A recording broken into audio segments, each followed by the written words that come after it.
Aș vrea să spun celor care din mila lui Dumnezeu se vor ocupa de cateheza copiilor, atunci când ne gândim să facem ceva în biserică, primul lucru care iese în evidență ar trebui să fie cine este cel căruia îi adresăm cuvântul. Când este vorba de copil, ne gândim că fiecare copil este un dar de la Dumnezeu pentru familie, dar nu numai pentru familie în momentul în care este botezat, și pentru biserică, dar și pentru umanitatea întreagă. Și atunci ar trebui să fim conștienți că în fiecare copil trăiește lumea întreagă, se recapitulează lumea întreagă, dar și că pentru fiecare dintre acești copii Hristos se întrupează. Hristos s-a întrupat. De aceea, lucrul cel mai serios din viața de zi cu zi a bisericii noastre, a comunității creștine ortodoxe, este transmiterea credinței.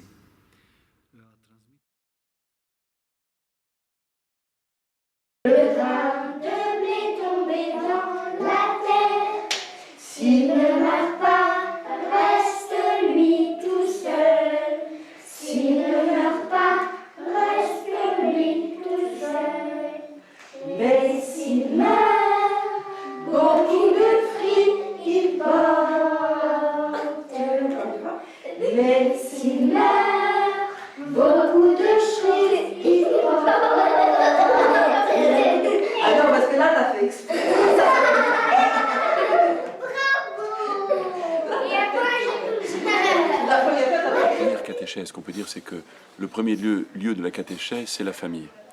Et c'est la famille, la catéchèse, c'est transmettre la foi.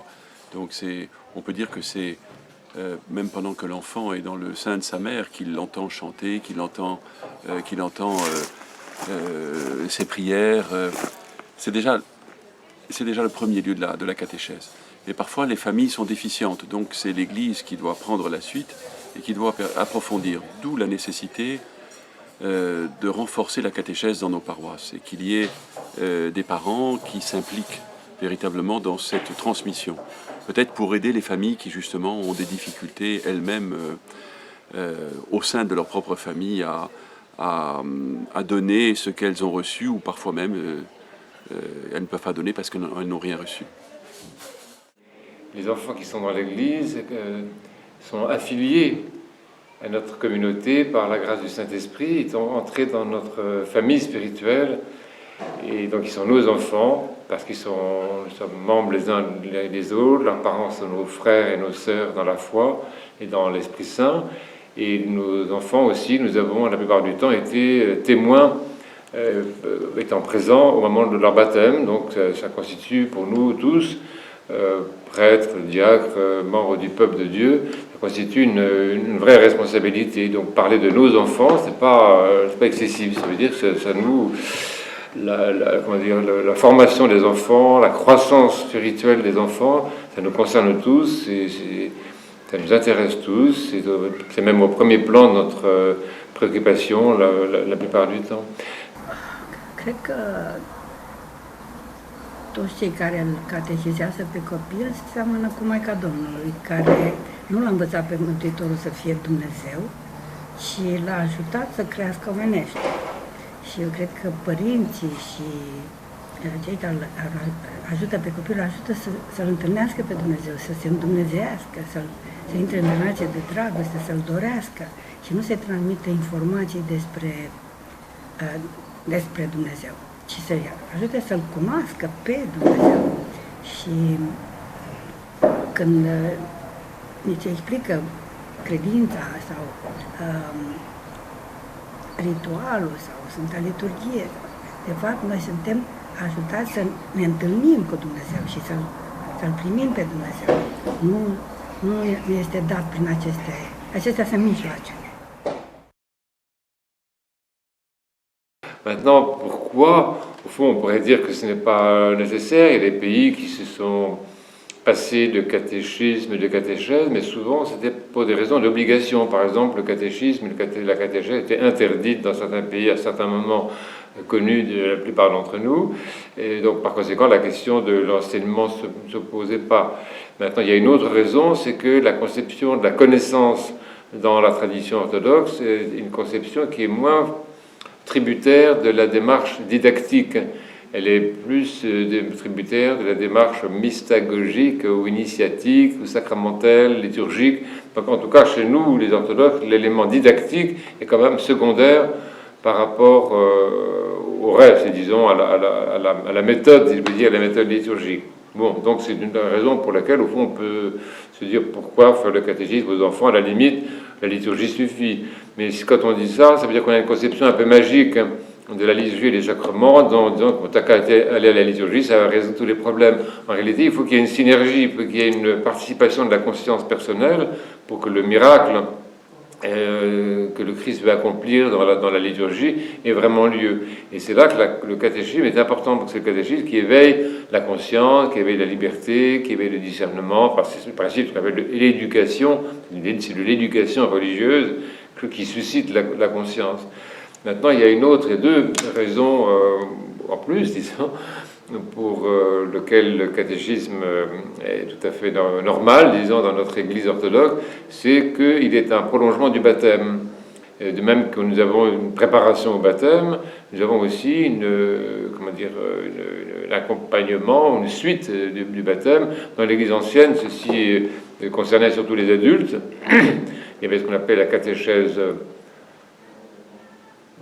baptismale, oui, qui était la préparation au baptême, et la catéchèse mystagogique, je crois, oui, si je ne me trompe pas, qui suivait le baptême. Donc, ça fait partie de notre tradition, dire que quelqu'un a été baptisé, maintenant on lui doit un accompagnement spirituel, théologique, catéchétique, biblique.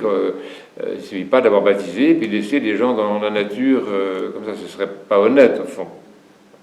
Et maintenant, avec ça va le fait que les parents, nos parents, nos frères et sœurs dans l'Église sont souvent un peu démunis. Et ils pourraient, eux, faire ça. Ils pourraient faire cette catéchèse post-baptismale. Ils sont un petit peu démunis. Les parrains devraient pouvoir jouer ce rôle-là. Ils ont une paternité spirituelle. Ils le font d'ailleurs. Je pense que les parents le font, les parrains le font. Mais les parrains et les parents sont souvent un peu démunis. Et puis, nous n'avons pas encore tout à fait revalorisé le rôle des parrains, donc ça marche pas toujours comme ça pourrait marcher, on va dire. Et en tout cas, donc l'organisation du catéchisme en paroisse, ça veut dire qu'on aide les parents et on aide les parrains, qu'on développe ce qu'est la responsabilité parentale ou parrainale à l'égard de l'enfant dans le cadre du baptême. Donc le catéchisme ou catéchèse des enfants, de mon point de vue, doit être envisagé surtout comme un développement du baptême. En fait, à partir du baptême, qu'est-ce qu'on a dit au baptême, qu'est-ce qu'on a décidé au baptême, qu'est-ce que ça a comme conséquence, etc. Maintenant, il y a une autre raison aussi, qui est le fait que le catéchisme, disons, sert en grande partie de propédeutique, si je peux dire, à la célébration de la liturgie. Je pense que nous pouvons concevoir, j'y reviendrai tout à l'heure avec le comment, là on est dans le pourquoi. Le pourquoi, c'est de dire, ben oui, on prépare la liturgie. De même que, puisqu'on va célébrer ensemble, puisque nos enfants sont considérés comme des chrétiens à part entière, c'est donc des concélébrants, bah oui, même un bébé, à partir du moment où il est baptisé, chrismé, qui communie, il est un chrétien à part entière. Donc ça met devant nous une vraie réalité, c'est-à-dire comment aider un enfant à être vraiment célébrant, puisque tel est son statut ontologique, disons. Or, alors ça, c'est pas très facile, parce qu'un enfant très petit, comment est-ce qu'il célèbre un enfant plus grand, bon. Mais je sais qu'il y a dans le texte de Saint Germain de Paris, qui est un grand évêque orthodoxe occidental de l'époque mérovingienne, il parle de ça, il parle des différents participants à la liturgie, et il dit les voix des enfants dans la liturgie sont comme des petites flûtes. Hein. Donc il attend des enfants, par exemple, une participation vocale, ce qui montre que dans l'Église ancienne, on considérait que tout le monde était effectivement participant à la liturgie ou à la divine liturgie d'une manière ou d'une autre. Donc le catéchisme peut être envisagé vraiment comme préparation à la célébration. Voilà. Donc ça c'est pour moi le pourquoi. Ce vă place vouă cel mai mult la cateheză? Mie îmi place când povestim cu adulții viața sfinților. Îmi place foarte mult să ascult viețile sfinților și mai ales îmi place foarte mult cum ne vorbește de Isus și sunt multe lucruri foarte frumoase despre natură, cum a creat Dumnezeu natura și animalele. Maintenant, en ce qui concerne le comment, donc c'est la deuxième partie de la question. Bon, il y a plusieurs manières de s'y prendre, évidemment. Je pense qu'il y a des bases. La base de tout enseignement dans l'Église, en général pour les adultes comme pour les enfants, c'est quand même la parole de Dieu et son interprétation. C'est-à-dire, alors ça peut être préparer l'Évangile le dimanche prochain, ou revenir sur l'Évangile le dimanche dernier, ou prendre un évangile qu'on va entendre à un moment ou à un autre, enfin un évangile, je dirais, qui est en circulation dans le temps liturgique, parce que le temps liturgique est très très important. Je pense que nous devons faire le catéchisme des enfants dans le cadre du temps liturgique et non pas déconnecté de ce temps. Et donc la parole de Dieu, telle qu'elle se présente dans le cadre du temps liturgique, la lire, la relire, l'expliquer les mots, l'apprendre par cœur, si on fait de la mémorisation de l'évangile, pourquoi pas, la gestuer aussi, ça, je suis moins au courant de ce qui peut se faire dans ce domaine-là, la traduire iconographiquement, ou chercher dans le programme iconographique ce qui existe déjà, enfin, tout ce qui peut exploiter une péricope de la parole de Dieu au maximum, et après ça, voir effectivement tous les prolongements dans le domaine du comportement. Je crois qu'il y a trois façons d'exploiter, d'utiliser, de développer la parole de Dieu. C'est d'abord son sens, qu'est-ce que ça veut dire. Deuxièmement, sur quelle forme de prière est-ce qu'elle débouche. Comment est-ce que je vais prier? Il y a certains textes de l'Évangile qui sont assez clairs. Par exemple, ce qu'on avait ce matin, les gens qui disent « Aie pitié de moi, fils de Lévi » ou « Aie pitié de mon enfant », c'est-à-dire on voit très bien qu'il y a une prière qui est issue du texte évangélique lui-même. Quelquefois, c'est moins évident. On va chercher ça, justement. C'est ça le catéchisme aussi, c'est de voir quelle prière. Bon. Et troisièmement, quel comportement. Ça, j'ai appris ça de mes amis juifs. Ils disent qu'est-ce que l'enseignement des rabbins, il porte sur ces trois choses-là. La compréhension de la parole de Dieu, l'apprendre à prier et apprendre à se comporter suivant la volonté de Dieu. Donc ça occupe une séance de catéchisme. Maintenant, le principal support, si je peux dire, c'est la parole de Dieu. Et dans tes mains pour la faire. Voilà. Parce que la parole, on la prend, on la met sur la bouche, on la répète avec la bouche. Hein, la parole est sur ma bouche, je la répète. Alors je la prends par cœur comme ça, elle descend dans mon cœur. Et après, je peux la faire. Parce que je la connais tellement bien que quand je vais agir, parler, eh bien ce sera la parole qui va sortir comme ça. Oui, on y va? La parole est tout près de toi. Elle est sur ta bouche et dans ton cœur et dans tes mains pour la faire. Faites les gestes. Voilà. Alors, quel est l'intérêt d'apprendre par cœur dans le cadre de la catéchèse? Eh bien, ça me fait penser à cette anecdote. Donc, le père Pierre Schaeffer était aumônier dans un collège de garçons, une école privée. Il est décédé l'année dernière, le père Pierre. Et dans son enseignement, sa catéchèse consistait à faire apprendre aux élèves des récitatifs. Donc l'évangile chanté, rythmé, gestué. Il composait lui-même beaucoup de récitatifs. Et alors, un de ses élèves, interrogé une fois adulte, on lui demandait « Qu'est-ce qui te reste de l'enseignement religieux que tu as reçu ?» Et il a dit « Ce que j'ai appris avec le père Pierre Schaeffer. » Donc, c'est cet évangile chanté, rythmé, gestué qui lui est resté dans la mémoire. Et c'est ça l'intérêt, c'est que comme c'est du chant, ça reste dans la mémoire. Et ensuite, quand on grandit, ça vous revient, on peut le méditer et ça peut vous nourrir dans la vie quotidienne et toute la vie. De l'intérêt de l'apprendre jeune. C'est encore mieux que de l'apprendre plus tard. Voilà. Le deuxième support, c'est évidemment l'icône. Je sais que j'ai fait l'expérience moi-même de passer une année entière sur une seule icône, l'icône de la présentation de la Mère de Dieu au Temple. Il y a de quoi occuper l'année, tellement c'est riche, tellement c'est profond. Et au fond, c'est la même méthode. On va exploiter l'icône comme on exploite un texte de la parole de Dieu. C'est toujours pareil. Qu'est-ce que ça veut dire? Quelle prière ça nous inspire? Et quel comportement est-ce que ça nous inspire? Ça, c'est bien d'avoir toujours les trois. Ne pas zapper une de ces trois dimensions.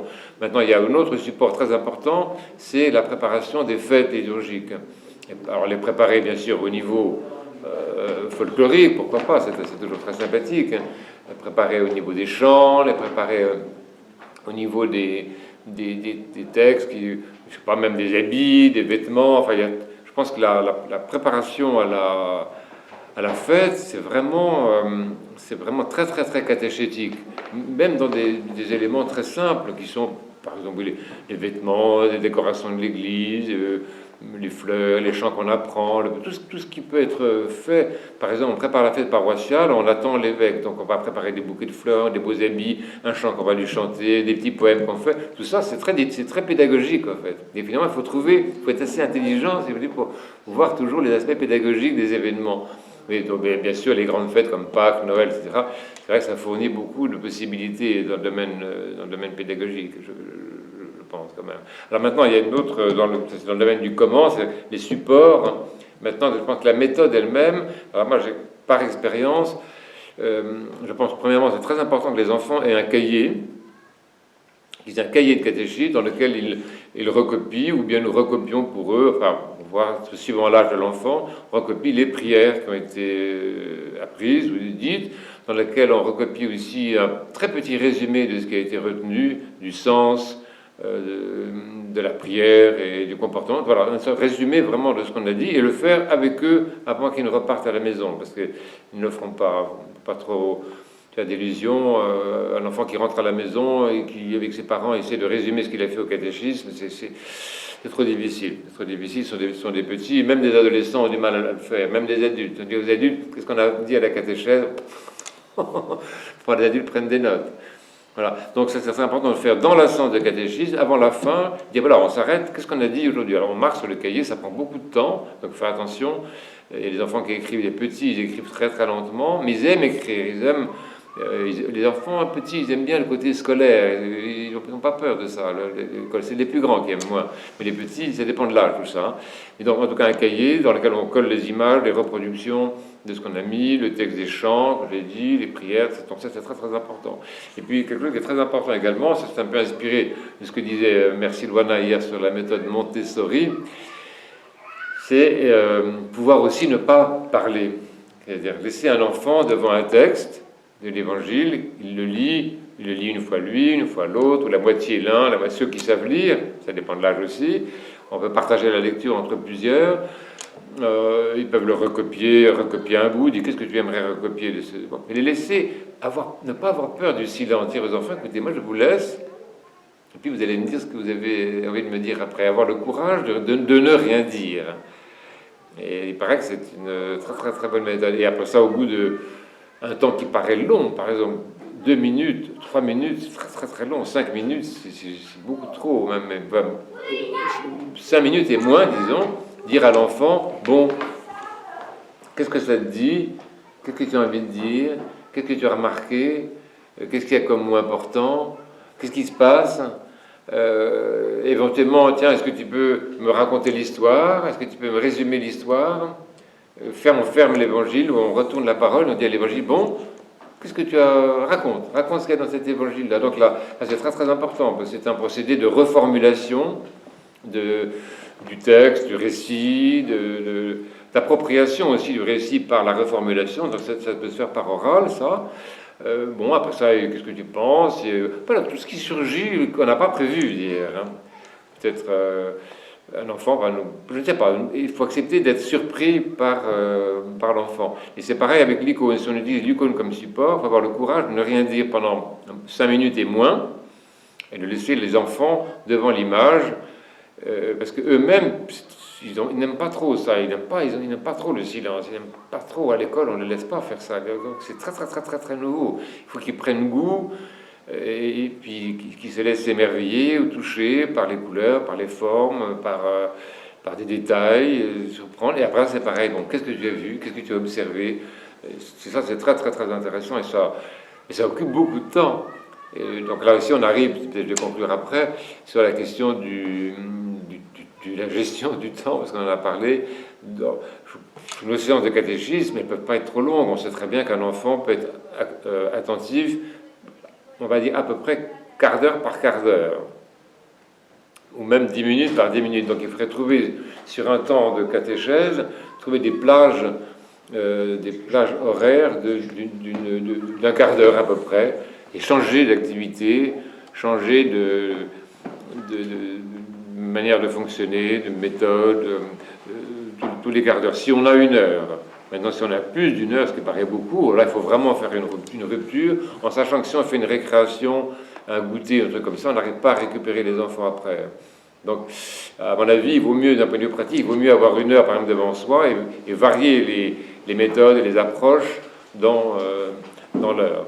Maintenant, il y a une autre chose qui est importante pour conclure, c'est que toute séance de catéchisme, et ça c'est évident, bon, pardon de dire ça, toute séance de catéchisme commence par la prière.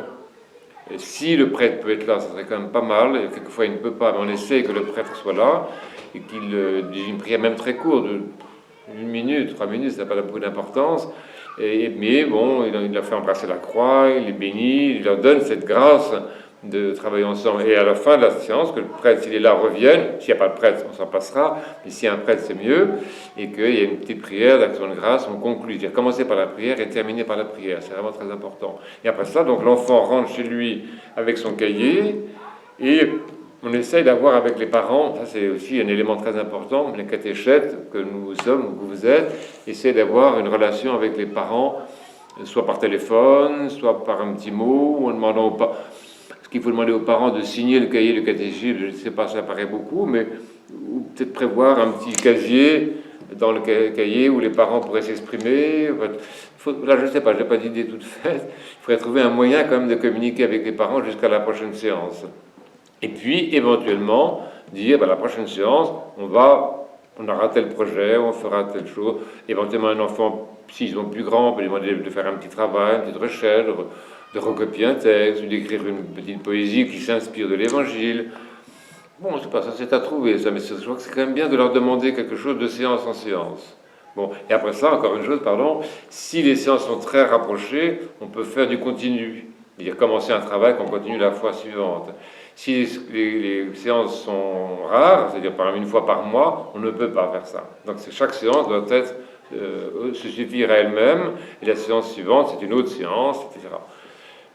Voilà, donc, et pour tout ça, bien sûr, ce qu'il y a derrière tout ça, c'est toujours la prière. Le fait que les enfants, le plus tôt possible, avant 7 ans, commencent à se confesser, c'est très important. On dit, les enfants se confessent à partir de l'âge de 7 ans, mais c'est beaucoup trop tard. Un enfant à 3 ans et demi, 4 ans, peut très bien commencer à demander pardon à Dieu parce qu'il y a eu un problème à la maison. Les parents le préparent à la confession, les parrains aussi, en disant, écoute, voilà, tu sais ce qu'il y a eu à la maison, on a demandé pardon à la maison devant l'icône, mais maintenant, dimanche, avant la liturgie, on va aller voir le prêtre, il dira une prière pour toi. Ça, c'est très, très, très important aussi, le cas de la confession. De toute façon, il faut que tout se tienne. Il ne faut pas que le catéchisme soit quelque chose de détaché, ni de la vie liturgique, ni de la vie sacramentelle, pas la préparation à la communion, par exemple. Il faut que tout se tienne dans l'Église, parce que, en tout cas, ce qui est important, c'est la célébration, c'est la communion eucharistique, c'est arriver à avoir le goût, disons, de la communion eucharistique et de la liturgie. Bon, alors il y a d'autres choses qui seraient à dire, aider les enfants à préparer un petit diptyque pour la liturgie, et apprendre aux enfants à faire le pain liturgique, ça on le fait un petit peu, que le prêtre, s'il est là, leur montre qu'est-ce qui se passe à la proscomédie, et leur montre les différents objets liturgiques, ça on le fait, c'est très important.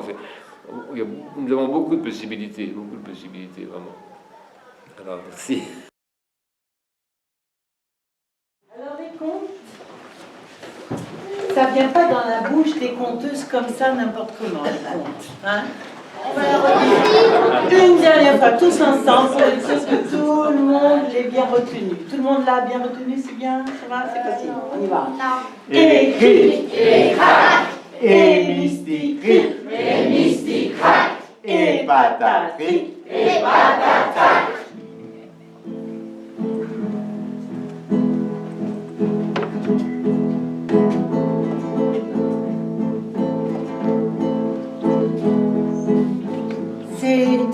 c'est l'histoire d'un très vieil empereur chinois.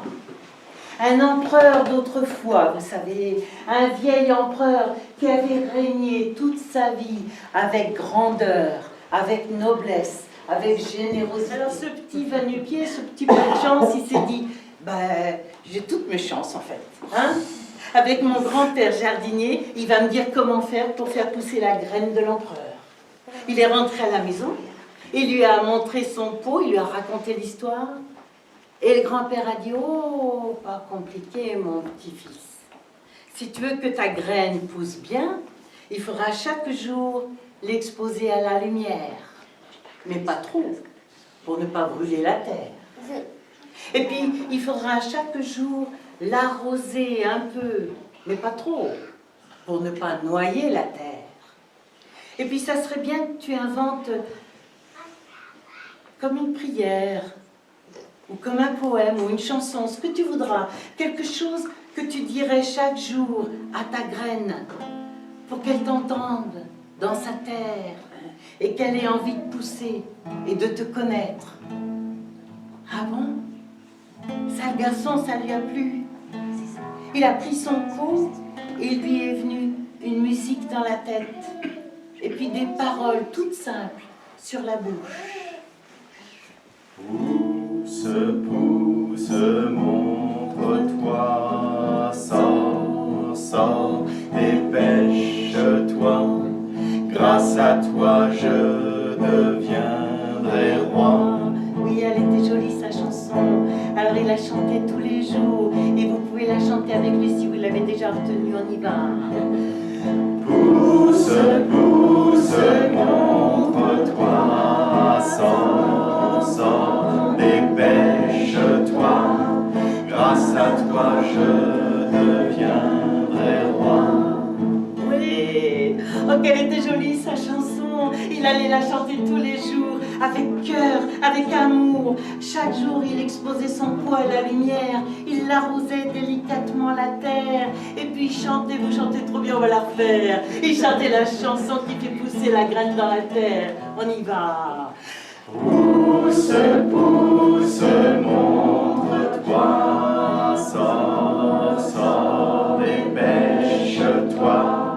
Grâce à toi, je deviendrai roi. Il l'a fait tous les jours. Gernelle, vous êtes une conteuse admirable, une conteuse de vocation. Petits et grands se réjouissent de vous entendre raconter. Est-ce que le conte a une dimension spirituelle? Et est-ce que vous considérez qu'on peut utiliser le conte comme outil ou comme support pour le catéchisme des enfants? Oui, bien sûr, bien sûr. Je dirais... Enfin, bien sûr que c'est un support pour le catéchisme des enfants parce que je pense que le conte est un support pour l'éveil à la présence, pour l'éveil à la spiritualité. Et après, dire des contes aux enfants, c'est leur laisser entendre qu'il y a des choses qu'on ne maîtrise pas, qu'on ne connaît pas, qu'on ne contrôle pas, mais qui en même temps nous accompagnent. Alors quand je dis des choses, je suis comme ça, volontairement maladroite, volontairement évasive, comme le conte est volontairement simple, accessible à tous, et volontairement enfantin, parce qu'il ne veut pas effrayer qui que ce soit. Il ne veut pas faire 3 pas en arrière à qui que ce soit, le conte. Il est comme un creuset d'ouverture, d'accueil à ce qui en nous se souvient de Dieu. Et il parle à cette part-là de nous, à cette part qui en nous a une mémoire de la présence divine. Et qui, malheureusement, ce qui en nous se souvient de Dieu est très souvent recouvert, enfoui, enterré sous les préoccupations du monde.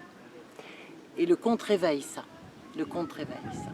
C'est justement ce qu'on a senti en vous écoutant, en vous regardant raconter hier soir. Est-ce que justement vous pouvez rebondir un petit peu sur le conte que vous nous avez fait? Oui.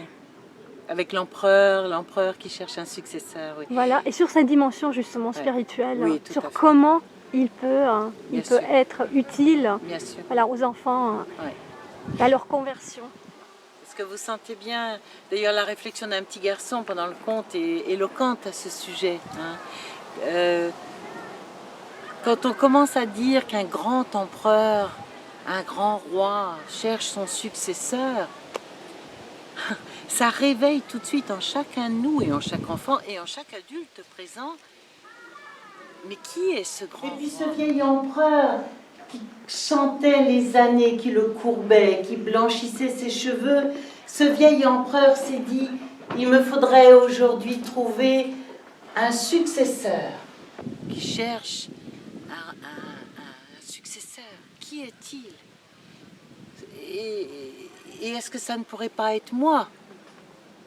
Ça réveille tout de suite cette question-là, enfantine et ô combien commune à toute l'humanité.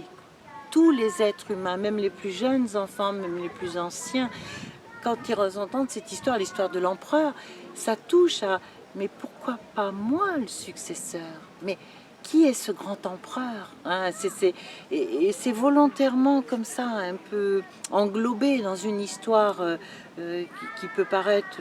bon, si on la regarde à la surface, elle ne veut pas dire grand-chose, mais si on rentre dans la profondeur de ce conte, c'est vraiment la part de moi qui se sentirait capable de devenir fils de Dieu,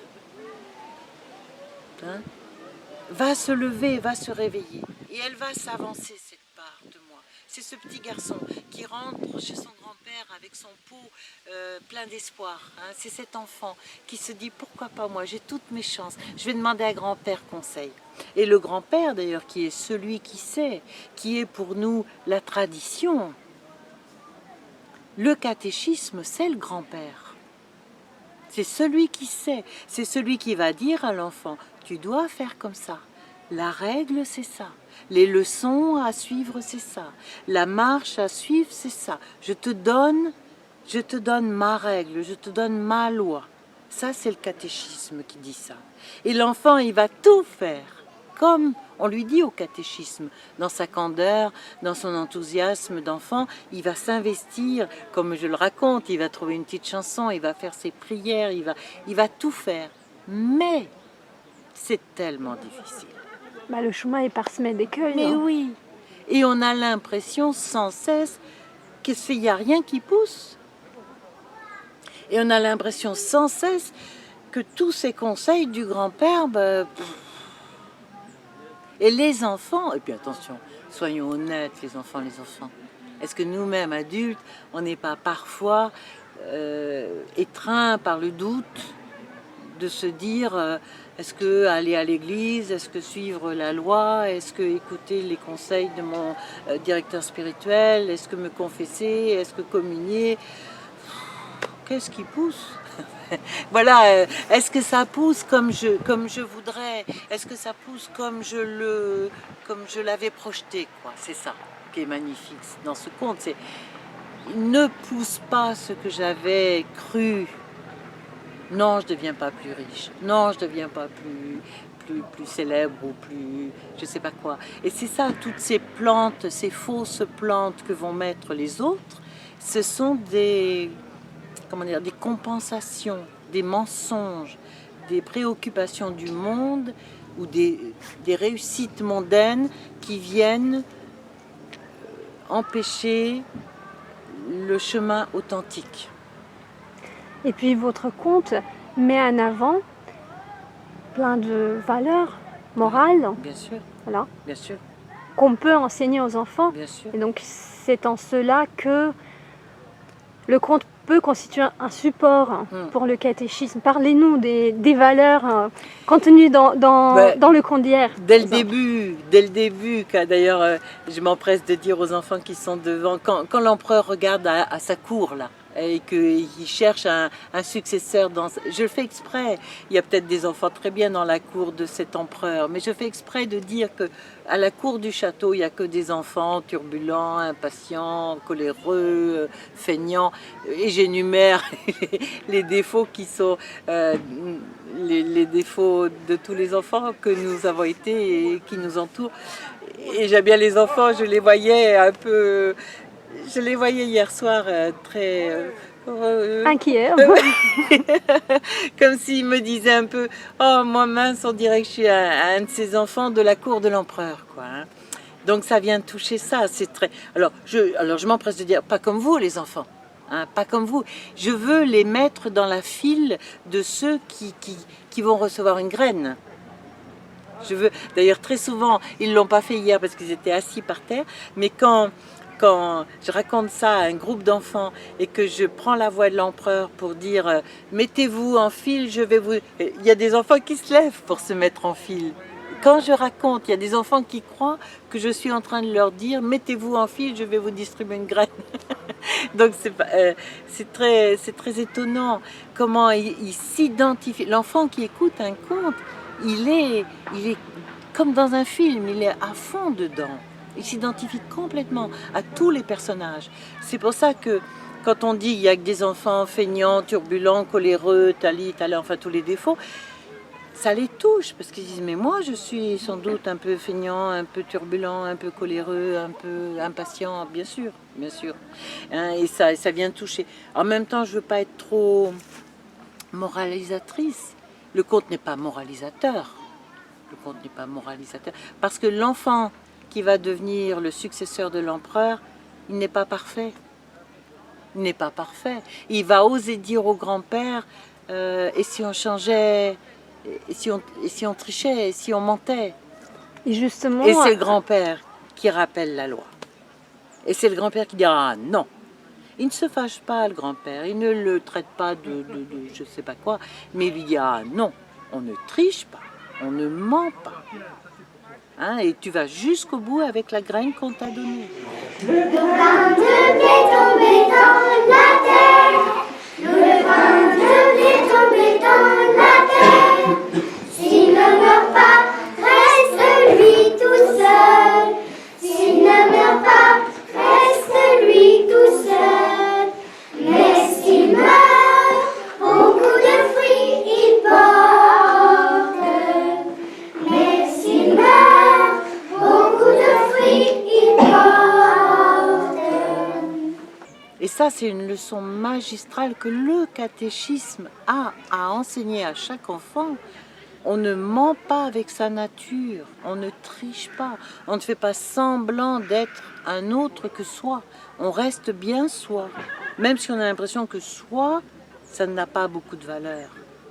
Mais c'est cette graine-là qu'on est et qu'on a reçue, et c'est cette graine-là qu'il faut accepter avec patience et persévérance, comme il est dit à la fin du conte, et loyauté, de faire pousser. Et puis justement, les contes se terminent toujours bien. Oui. Et tous ces chemins douloureusement assumés finissent par la réussite. Mais bien sûr. Les contes sont là pour nous dire comment faire malgré tout. Moi, j'aime beaucoup dire aux enfants qui ne savent pas trop à quoi ça sert les contes ou qui s'en détachent un peu, qui sont devenus un peu grands, c'est pour aider à grandir et à avoir espoir malgré tout ce qu'on voit, malgré tout ce qu'on entend, malgré toutes les agressions qui nous encerclent aujourd'hui, qui deviennent de plus en plus prégnantes. Et le conte, il nous montre comment un petit pas de chance, un petit va-nu-pied, un petit moins que rien, au départ, est devenu roi. Donc un modèle. Oui. Donc ils offrent des modèles à suivre. Bien sûr. Puis un modèle qui n'est pas... Moi, je dis souvent aussi, un conte enseigne mieux qu'un long discours. ou qu'une longue leçon de morale. Parce que les enfants qui ont entendu le conte hier, ils sont touchés, ils s'en rappellent. Certains sont venus me dire aujourd'hui, j'ai chanté pour ma graine cette nuit, ou j'ai pensé à ma graine, ou c'était beau ton conte hier, enfin peu importe. Les enfants aujourd'hui sont chacun à sa manière, chacun dans son tempérament, sont venus me dire un petit mot gentil pour me laisser entendre que c'était pas tombé dans l'oreille d'un sourd. Et ça, les contes, pour ça, ce sont des graines qui poussent là. Ce ne sont pas des graines qui ne poussent pas, ce sont des graines qui poussent dans le cœur des enfants et qui leur donnent. Moi, comment dire, je crois même qu'un enfant qui comprend pas trop pourquoi il va au catéchisme, qui ne comprend pas trop pourquoi il va à l'église, hein, ou pourquoi papa et maman sont croyants, hein, et engagés dans l'église comme ils le sont, un conte peut éveiller, un conte peut ouvrir. Voilà. Bah, on l'enverra vers vous pour qu'il écoute le conte de la graine, parce que justement c'est ce que nous voulons du catéchisme, que ça soit une graine qui tombe dans la bonne terre et qui porte ses fruits. Bon, merci écoutez, beaucoup, voilà. Nel. Merci d'avoir été un peu jardinière avec vous. Voilà comment un petit va-nu-pied, un petit pas de chance, est devenu roi en écoutant les conseils de son grand-père. Pousse, pousse, montre-toi, sors, dépêche-toi, grâce à toi je suis devenu roi. C'est de découvrir que si on va sous toutes les latitudes, dans toutes les civilisations, partout où il y a eu des hommes et des femmes au monde, ils ont inventé des histoires. Et ces histoires parlaient toutes de la quête de Dieu. Aici și joaca este, poate și folosește ca o catehizare. Nu? Rugăm pe Dumnezeu să ne ajute să găsim un spațiu sau să primim o piedică sau... Da? Și se pot explica lucruri, dar mai mult provocându-i ca ei să le înțeleagă. Dacă se uită la o icoană, ce vezi aici? Ce, nu? Și atunci copilul zice, un copil care l-a văzut pe Mântuitorul cu lumea înfășurată în sol, în mână, și l-au întrebat ce e acolo, și zice, biberon, Domnul are biberon. Și atunci copilul se deschide prin asta și când se explică mai mult, el are unde să primească informația. Ce este important aici este ca copiii să nu fie lăsați nesupravegheați. Se întâmplă multe lucruri care se întâmplă în lume și în grădinițe și așa, care se întâmplă chiar la biserică. Eu am multe, dacă copiii nu sunt supravegheați, trebuie să însoțiți. Și aici aș insista pe rolul mamei de catehizator. Sunt mame care vin la biserică să se roage, intră în transă, stau atente la rugăciune și nu sunt atente la copii. Și cineva m-a întrebat-o și după multe, așa au zis, asta să vadă toată lumea ce înseamnă să ai 3 copii. Deci era... Și atunci, dragostea mamei, atenția mamei, îl face pe copil să fie prezent. Și ea acum este ca Maica Domnului, slujește pe viitorul om și nu este bine să concentreze la rugăciune. Asta poate să facă după ce are un copil, după ce crește și așa mai departe. Aici este foarte important. Celui qui me dit Seigneur, Seigneur, ce n'est pas lui qui entrera dans le royaume de Dieu, mais celui qui fait la volonté de mon Père. Lui, il entrera dans le royaume de Dieu. Voilà. Rostul catehezei. De tot ce facem, folosind tradiția Sfintei Biserici, cum se făcea cateheza, și folosind informațiile din noile metode de comunicare între părinți și copii, tot ce facem ca să-i facem copilului foame, sete, drag de Dumnezeu. Să-L cunoască pe Dumnezeu așa cum este și să-L iubească și să profite de prezența Lui. Un copil catehizat, atunci când se rovește, zice, Doamne, mă doare. Un copil care se spune, în care ai încredere, spune, merge la doctor și spune, o să mă doară. O mamă care nu e catehizată și nu-și catehizează copilul, zice, nu, mamă, nu o să te doară. O mamă responsabilă zice, da, mame, doare, dar noi, uite, o să ne rugăm, Dumnezeu să ne ajute, tu o să te rogi și tu și atunci copilul întâmpină cu altă, îl întâmplă cu Hristos așa. Deci un copil catehizat îl cheamă pe Dumnezeu să bage goluri, îl cheamă pe Dumnezeu să își facă temele, îl cheamă pe Dumnezeu când are probleme, îi mulțumește lui Dumnezeu. Și o fetiță a dispărut de lângă mama, la un moment dat, supărată, și s-a dus maica să o caute și ea stătea în fața icoanei și a zis, Doamne, dă-mi putere să nu vorbesc urât cu mama mea, că sunt foarte supărată pe ea. Deci, auzise pe mama cum spunea, Doamne, ajută-mă să-mi stăpânesc furia, să pot, așa, pentru că iubesc pe fetița mea și nu vreau să o rănesc, dar acum sunt supărată pentru că a făcut asta sau asta. Deci eu asta înțeleg catehizarea la nivelul familiei, în biserică, când copilul este mic. Avem experiențe, am văzut că religia în școală, toate minunile pe care le facem noi și nu dau rezultatul scontat, pentru că copilul nu este pregătit să se întâlnească cu Dumnezeu cel viu din burta mamei, din familie și în Sfânta Biserică cu mama. A transmite credința nu este un lucru ușor, pentru că înseamnă să transmiți, să dai viață, adică să-L arăți copiilor pe Dumnezeu cel viu,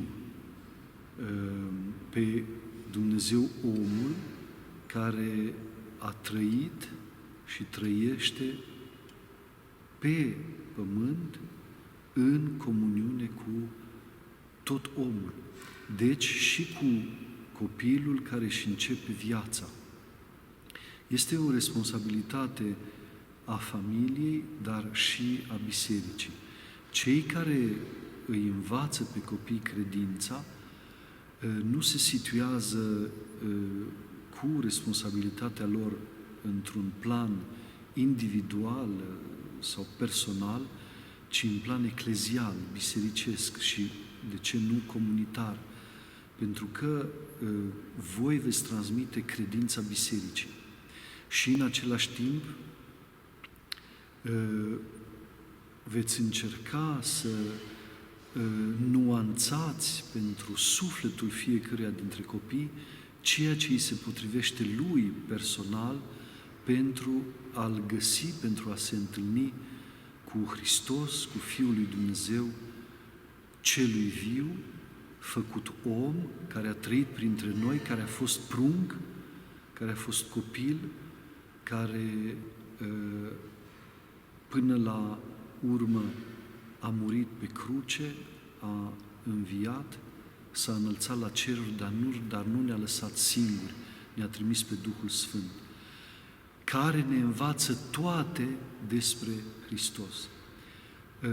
Din cuvântul Mântuitorului, mă voi duce la Tatăl, dar nu vă voi lăsa singur, ci vă voi trimite alt mângâietor, pe Duhul Sfânt, care de la Tatăl purcede, acela vă va învăța toate despre mine. Ne dăm seama că cel care învață credința pe altcineva, sau în acest caz pe copii, este un purtător de Duh Sfânt. Este el însuși învățat de Duhul Sfânt cele despre Hristos, despre Fiul lui Dumnezeu celui viu, despre Evanghelie, și la rândul lui trebuie să transmită, sau are chemarea să transmită în Duhul Sfânt ceea ce el a primit de la Dumnezeu. De aceea, înainte de toate, învățătorul sau profesorul sau cel care transmite credința are ca un fel de datorie, dar nu este o datorie. Aș putea spune că este el însuși plin de Duhul Sfânt, pe care îl transmite, îl împărtășește celor care se apropie sau celor care caută învățătura despre Iisus Hristos, despre mântuire, despre biserică și despre Preasfânta Treime, care este modelul nostru de viață, modelul nostru de comuniune care este modelul nostru de dragoste creștină. Deci aș spune că cel care se apropie de copii pentru a-i învăța să fie înainte de toate oameni rugători.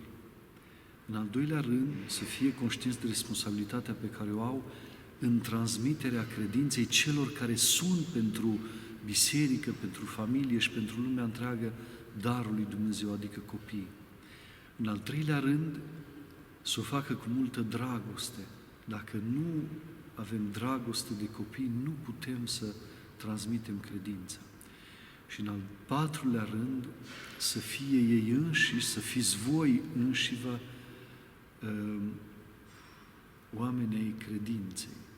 Să vă lăsați purtați de rugăciune și de credință și pentru a învăța pe alții, dar și pentru a vă întări propria voastră credință în Duhul Sfânt. Și, în al cincelea rând, să vă lăsați călăuziți de Duhul Sfânt pentru a învăța cele despre Hristos. Mai ales să ne gândim că